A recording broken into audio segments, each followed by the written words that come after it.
Shalom from Jerusalem. My name is Albert Wexler, and I'm the director of Jerusalem Prayer Breakfast. We are seated here at the beautiful Friends of Zion Museum. And with me are fantastic people, a fantastic couple. I'm really, really thankful that you came today. Gil. We need to get it in writing from them. Well, you will get all these. I can tape it and I can send it because it is a fantastic privilege for us to have Sharon Regev and Gil Lainer with us today. And we are talking about how to strengthen our allies, answers for our allies. And there is something that is so strong on my heart. This is the hostages. We have now 212 or official number hostages taken to Gaza, children. I mean, we talk about toddlers, babies. We talk about women, men, elderly, and their time is running out. We saw two people released. They were American citizens, and some that had seen the horrors of Holocaust said, selection. How come we see selection again? We need all of the hostages out as soon as possible. And I'm actually thinking, maybe it's wishful thinking, but I mean, Qatar giving money to Hamas for decades.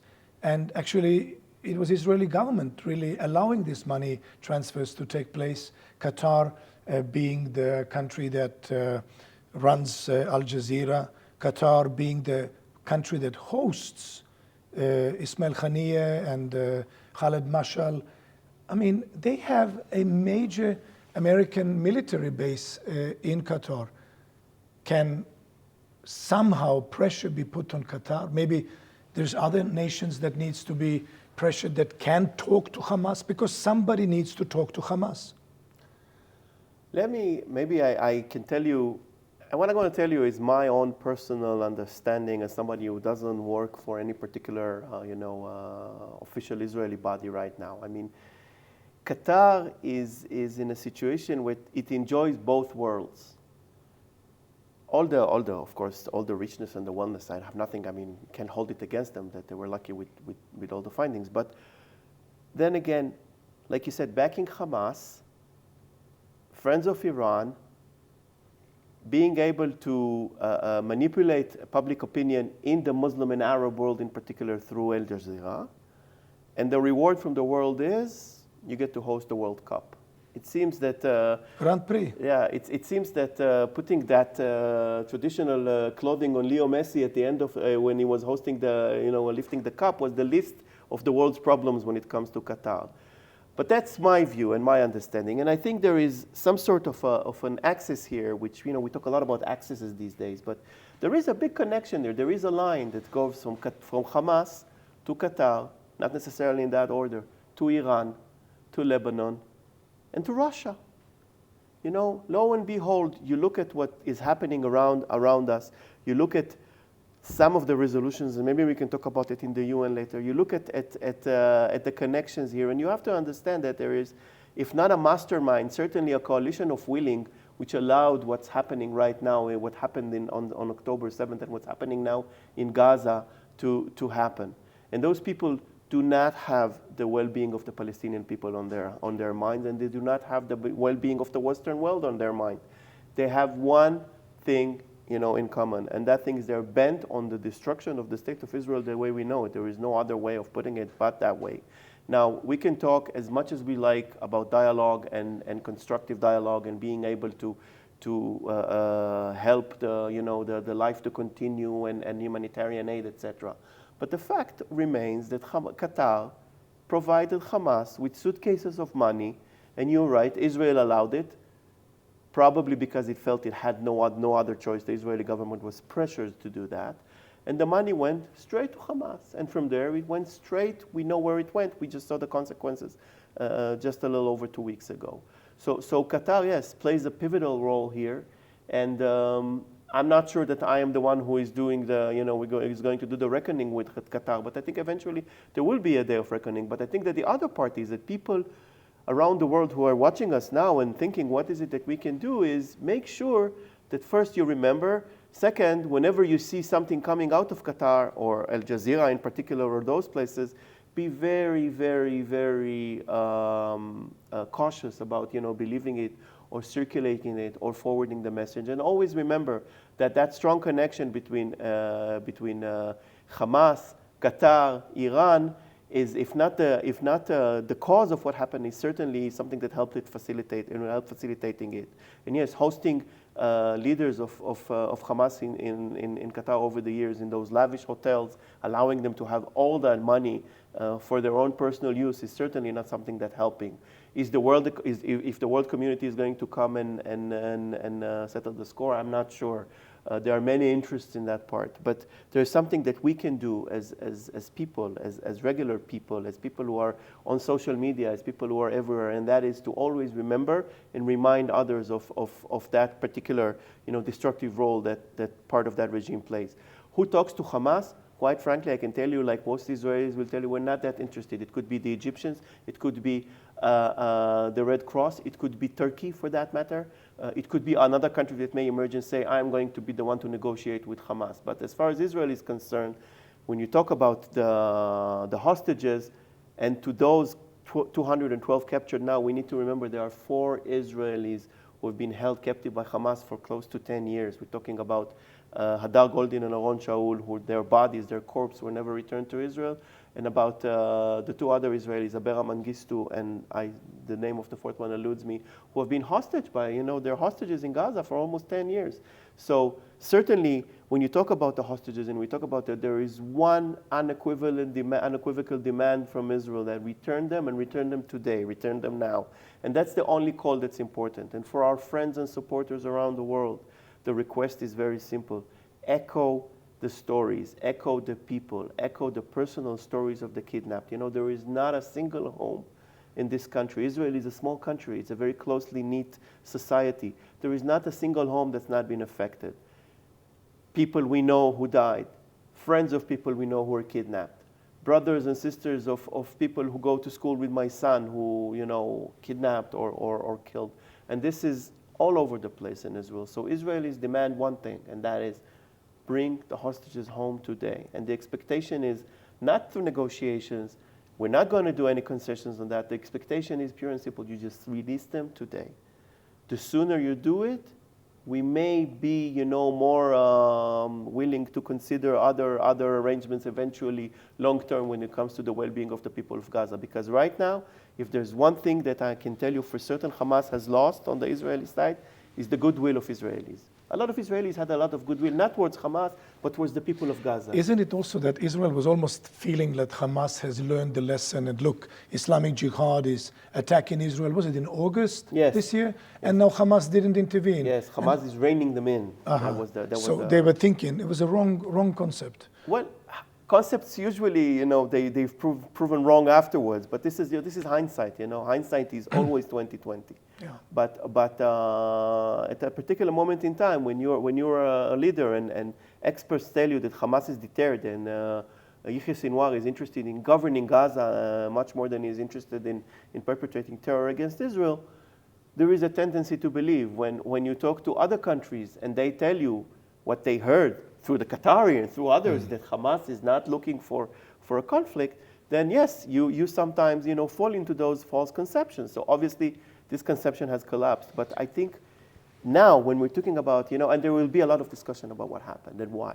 But when you talk about the hostages now and we talk about the role other countries can play, so yes, it could be Qatar, it could be any other country. If there's one constructive role you should play is that it demand the release of the hostages today. And we just saw on Friday when they want, they can release hostages. So let them release all of them. You talked about selection. This is nothing new.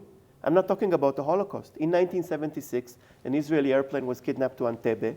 And the first thing they did after landing in Entebbe, well, not the first thing, but about 24 hours after, they released all the non-Israelis from the plane. And when the Israeli armed forces and Yoni Netanyahu and all that went there in that brilliant operation, they were going to rescue 102 Israelis because there was nobody else left because they released everybody. And the French crew that stayed with the hostages. Which was heroic. Yes, Michel Bacchus. But we see actually another war taking place in the political realm. We talk about United Nations Security Council, the Cairo Conference. I mean, we see a coalition, an anti-Israel coalition coming together with a force not seen. With a terrible force and with a lot of hypocrisy, with a lot of one-sided suggested resolutions, both in the United Nations Security Council table and then during the Cairo summit. All these proposed texts were completely one-sided, only referring to the killing of Gazans and the immediate need of sending humanitarian aid to Gaza, which we may consider, but not talking about the immediate release of all the kidnapped little innocent babies and children and mothers and grandmothers and men and women, innocent civilians who were taken in the worst circumstances to the worst people. This was not a demand. This was not a demand. It was not even condemned. I think, look, Albert, just to get back to what you have discussed before, I really want to call all our friends all over the world. We need you to speak up. We need you to go to all the social media platforms. We need you to go to your TV stations. We need you to go to radio stations. We are asking you, we are begging you to help us bring our families back home. These are innocent people. They need you. They need you to release them from the horrific circumstances that they are now facing. There is an 84-year-old lady who is taken hostage. She needs her medicine. The Red Cross is not helping. No one is helping. She's there already 16 days. We are asking you to pull political pressure on your politicians so that they will call for the immediate release of these kidnapped people. We are asking you to be active online, to go to all social media platforms and ask for the immediate release of these innocent civilians. Albert, today it's happening here in Israel. Tomorrow it's going to happen in Europe. It's going to happen in North America. It's going to happen all over the world. Well, we've seen this the is demonstrations. Their method. Yeah. This is their method, going to the most innocent people and abducting them and torturing them and doing all these evil things to them. And if we're not going to stand up together and stop it immediately, who's going to help us? What's going to happen? Gil, we were actually talking about what is happening in the UN Security Council, and I understand that it was a Russian initiative first that basically didn't condemn Hamas, condemned Israel. It didn't condemn Hamas, it condemned Israel. It doesn't mention, to the best of my knowledge, doesn't mention the hostages whatsoever. So that was Russia. And then, Brazil is now the interim, president of the Security Council, came up with a better version, I would say watered down version of that. But that one also fails to mention the circumstances that brought us to this situation, and also fails to unequivocally, no ifs, buts, on wheres, condemning Hamas and the kidnappings. Well, I would actually use this opportunity here to turn to our friends in Brazil, because we have so many millions of friends of Israel in Brazil. We were invited by the former First Lady of Brazil, Michelle Bolsonaro, to have Jerusalem prayer breakfast in Brasilia. And we saw the support, we saw the love. And now is your time. Now, Brazil, you have the moment of Esther. Now you can come to salvation of these hostages. I mean, it's not the politically correct, watered down version that your government needs to present in the United Nations Security Council. It is a full and powerful demand of total and immediate release of all the hostages.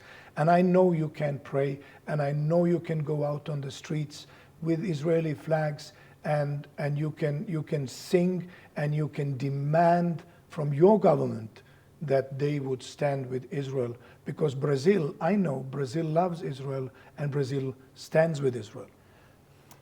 I want, with your permission, to talk a little bit about this reality of realpolitik, as you know, the politically correct version which you mentioned.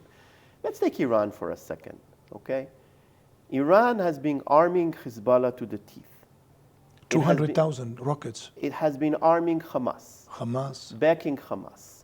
There is Iranian involvement almost anywhere in the world. When there is terrorism, there is some Iranian involvement. There is the Al-Quds force in the Revolutionary Iranian Revolutionary Guard, and the U.S. eliminated Qasem Soleimani. This guy who replaced him, Kanani, I think is his name, is not much better. Let's put it this way, Kahani. Now, but you look at those people. You look at this regime. I don't think there is a doubt in the world about this regime, declaratively talking about eliminating Israel, threatening day in, day out with retaliation if we do this and if we do that. And I'm not even mentioning women. I'm not even mentioning what's happening inside Iran, women in Iran, the demonstrations in Iran, and I'm not even mentioning the claims of people that they heard Farsi on Saturday morning, October 7th. I'm putting that aside for a moment. But just talk about the nature of this regime, which is no secret to the world. And yet Iran conducts itself like a member of the family of nations. And the Iranian foreign minister had the audacity of having a meeting with the Brazilian Minister of Foreign Affairs, I think it was a couple of days ago, and having a discussion urging Brazil fulfilling its role as the president of the Security Council in bringing a ceasefire to the region and working to end Israel's attack on Gaza. So on one hand, they are the perpetrators or behind all of this. On the other hand, they present themselves to the world through the stage of the United Nations as an honest broker, peacemaker, willing to bring an initiative to end this. This is the mentality or the reality that we are facing. This is the reality our friends in the world are facing, and it has to be very, very clear. This is an issue. I mean, there are sanctions on Iran, so Iran uses Bitcoin. I mean, cryptocurrencies, etc. To pass money to Hamas and to the Islamic Jihad. Hamas and Islamic Jihad, on their part, having those digital wallets, are able to invest in the West and have these indirect but very direct in nature investments and then enjoying the fruits of the money smuggled to them by Iran. This whole mechanism is happening underneath the nose of everybody who is well-wishing, I'm not saying it ironically, who worked on those sanctions against Iran. But the big Satan, in Iranian terms, is not Israel. No. It's the United States of America. Yeah, but right now it's all coming out on the small Satan. So, those issues, I think the Americans are very aware of it. So there was all this talk about $6 billion being withheld, not being withheld. That's beautiful. But what about all those tens and millions of dollars going directly to Hamas from Iran through third parties where nobody is stopping it? And that's been going on for a while. It didn't start now. In other words, you have a country like that playing the role it plays, now playing according to what you read in the papers. Everything I'm telling you is in the newspapers around us. We just need to bother and read the information. You talk about that, and on the other hand, at the pivotal role they're playing vis-a-vis Russia in the war in Ukraine. I mean, there's a talk about supplying drones, supplying this, supplying that, helping out Russia. So we are in a situation in which Iran is sitting there relaxing in Tehran and in Qom and in other cities, and seeing how they are successful in spreading the Islamic revolution.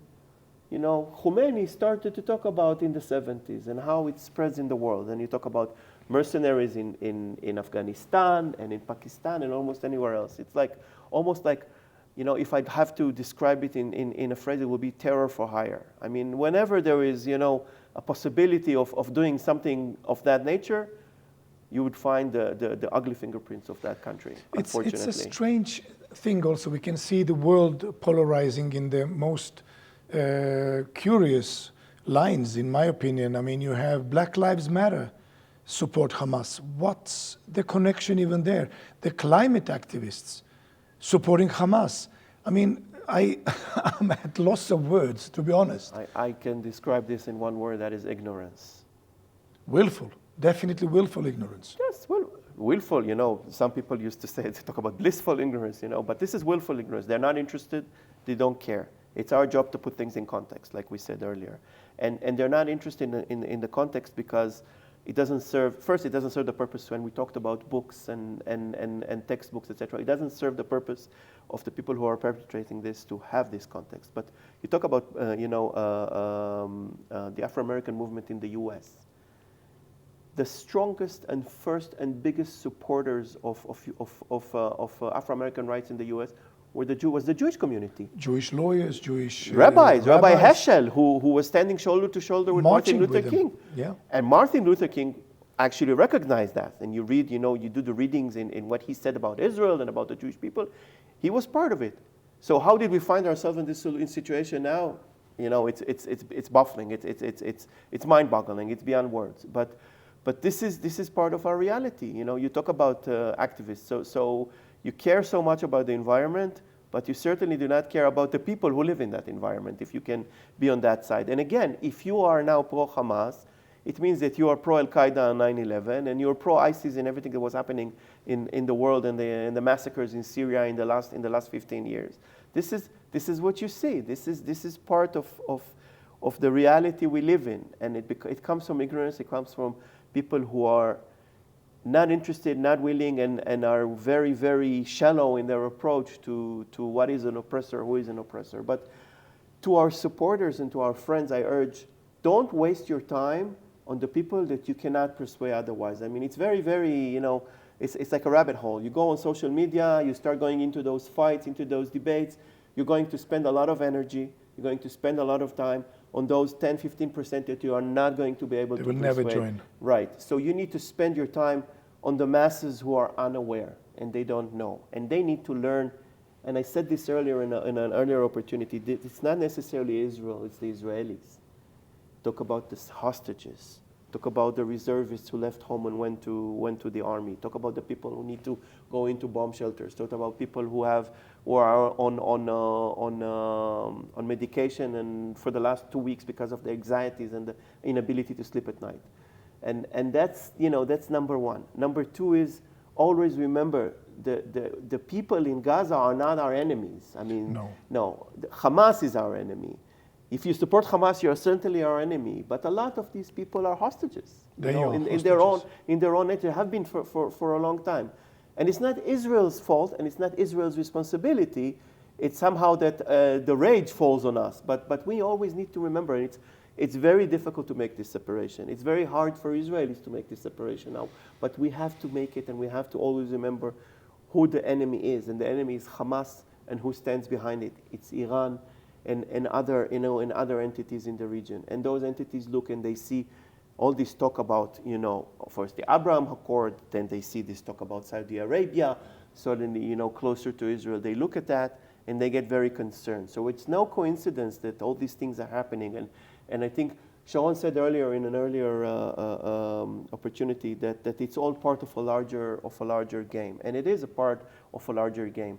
But when we look at what we can do, what our friends can do, it has to be those things. It has to be putting things in context. Do not waste your time on people you cannot persuade. Do not fall into this fake news cycle by making sure that what you put on there is accurate and reliable, and make sure that things have context. Sending gore films or horror clips just with no context is not serving the purpose. It actually furthers us from the world in the day after. And when we talk about wanting to bring back investments, when we talk about helping the Israeli economy, make sure that when you put things in context, you put them in the proper context. There are people in Israel, there are the Israelis, and we are going to continue to live and prosper here. So it's very, very important that you help us send this message to the world. I think this is in a nutshell is what people can do to help. And if anybody needs any further assistance, they can approach you and you can reach out to me and I can be found on social media and we can help in getting the right message to the right people at the right time and making sure we use the right resources in order to build that message. A message that is a message of, urgency and severity and importance, but also a message of hope to Israel's future and to the future of the Israeli people and our allies and friends around the world.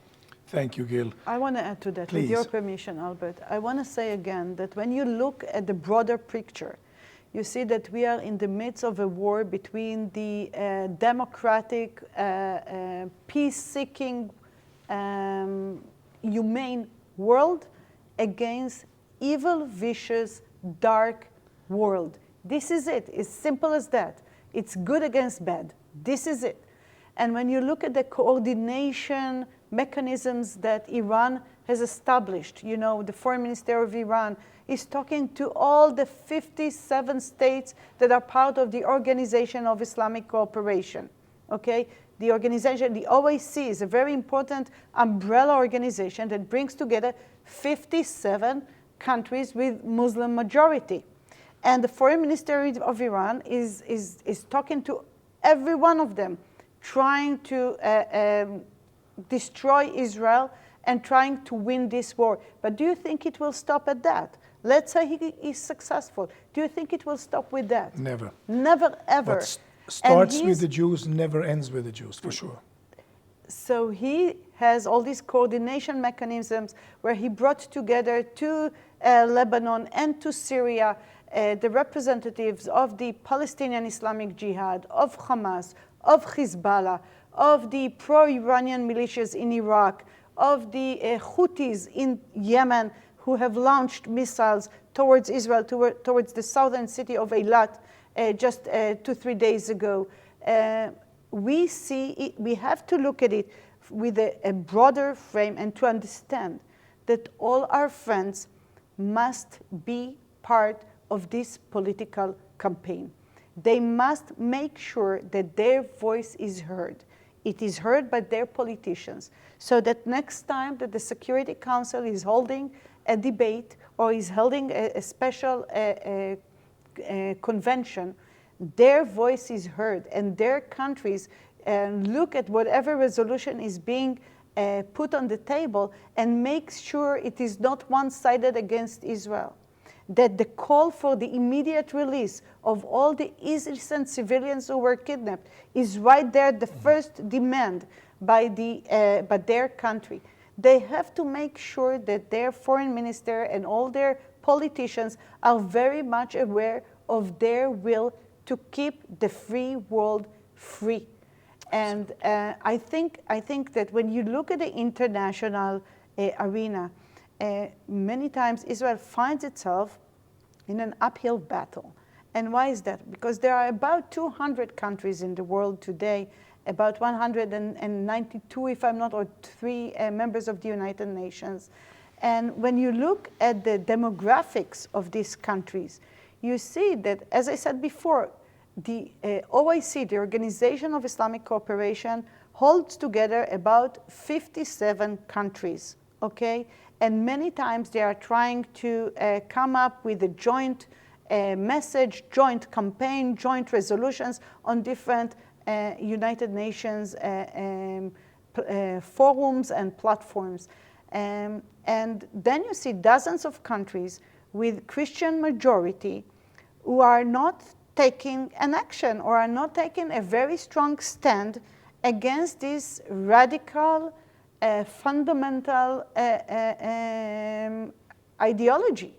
And Israel is the only country with the Jewish majority. So of course, when you look at the allies of Israel around the world, and when you look at all these international political forums, like the United Nations General Security Council or the United Nations General Assembly, we find ourselves with an automatic majority of these Muslim countries.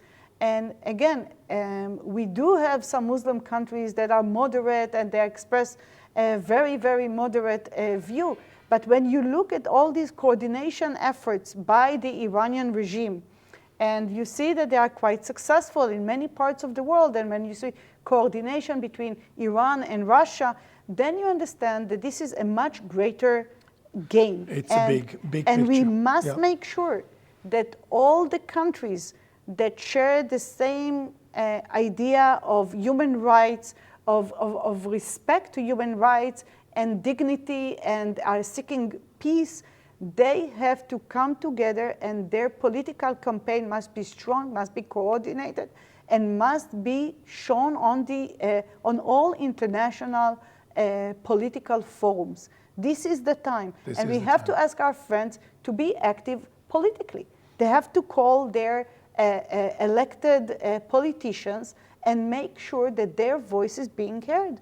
And then on top of the political campaign that we expect our friends to run, we want them to be heard on all the different media outlets. If it's television, if it's radio, if it's social media, they have to run campaigns. Bring the hostages back home. Bring the kidnapped back home. They have to run a campaign. Hamas equals ISIS, or equals Daesh, or equals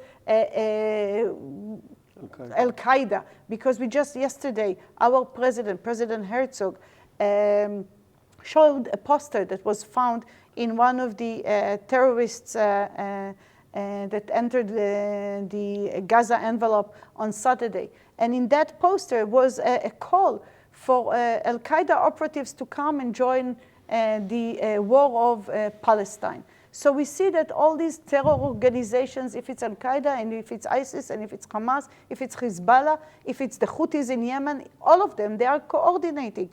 It's a coordinated effort. Iran is behind it, but a lot of other Muslim countries are joining this effort, and we must block it, and we must be there. We must show that we are against it, and we have to make sure it's a political campaign, and it is also a campaign that is being broadcasted in all different media outlets. Thank you, Sharon. I mean, this is so important, especially now as we know that Brazil is holding the temporary presidency of the United Nations Security Council. For all our Brazilian friends, we are calling out to you. There's so many Christian congressmen, there's so many Christian senators. I know some of you personally. This is the time of action. This is your Esther call. It's the reason why you are in this position. There is a reason why Brazil can thwart this evil concerted attack that is led by Russia, and there is the coalition of China, and there is the coalition of Iran. It's this evil axis. For some reason, they have all found themselves in one position. They are against the state of Israel. Brazil, this is your time. America, this is your time. The Christians all over the world, this is your Esther moment. This is your time to speak up, because together we will win. And you need to stand on the right side of history. And I know you are standing with Israel, and you are standing at the right side of history. So from the Friends of Zion Museum, we're so thankful you joined us. We're so thankful that you tuned in. Tune in tomorrow, 1 o'clock, Israel time. Shalom from Jerusalem.